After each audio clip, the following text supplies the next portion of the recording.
Today we're looking at everything has an expiry date. Everything has an expiry date. And like I like to say, do not mind about my face. Words are more important than my face. Words are more important than my face. And I just need a few minutes of your time and I'll be done. Now, everything has an expiry date. Everything in this world has its own time when it comes to an end. All is vanity, my friend. All the beautiful buildings that you see around will soon phase out with time. You can buy an expensive car today or an expensive house. Tomorrow it will be outdated. Nothing is permanent. Why is that so? Because God has put everything that way. You can buy items that have a longer lifespan, but tomorrow they will be gone. God says in His Word there is time for everything. Time to be born, time to die, time to plant, time to pluck, time to kill, time to heal, time to weep, time to mourn, time to laugh. The list goes on. Now, above all, is that the earth, this very earth, will pass away. Everything is going. Now, I am more interested in the body that you and I have. The body that you and I have. It has an expiry date as well. It's not permanent. It cannot live forever. It has to die. It has to die because God has said so.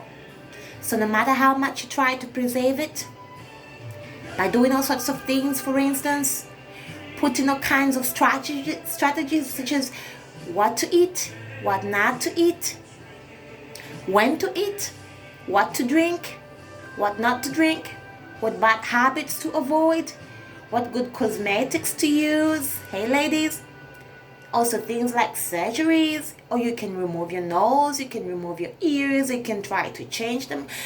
You can try to change your hands or change your blood, change your teeth, remove the gray hair from your hair, have it dyed.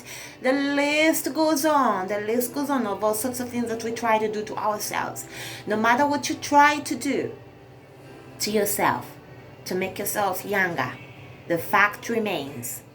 When it's time to die, it's time to die. You cannot change that. You cannot change that. When it's time to die, it's time to die. The body has to die because God has said so. He says in Ecclesiastes 3 that it's time to be born and time to die. In Hebrews 9:27, he says, it is appointed for man to die once, and after that to face the judgment. It is appointed for man to die once, and after that to face the judgment. We are all appointed to die, my friend. In Ecclesiastes 8:8, he says, no man has power to return the spirit when the day of death arrives. No man has power to stop the day of death when it arrives. Our bodies are like a flower, my friend. A flower that blossoms in the morning, and by noon it is blown away. It is blown away by the wind. That's what God says. So it could be any time, today or tomorrow. You could be out of here.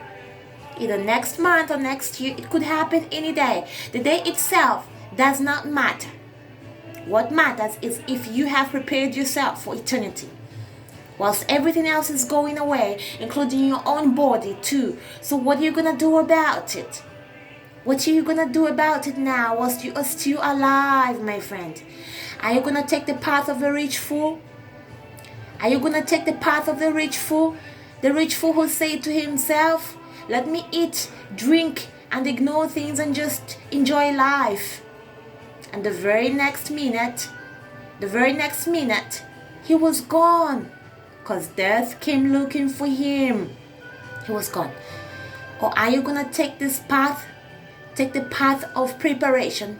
Preparing yourself for eternity. Getting ready. God tells us to focus on things that are unseen. To focus on things that are unseen.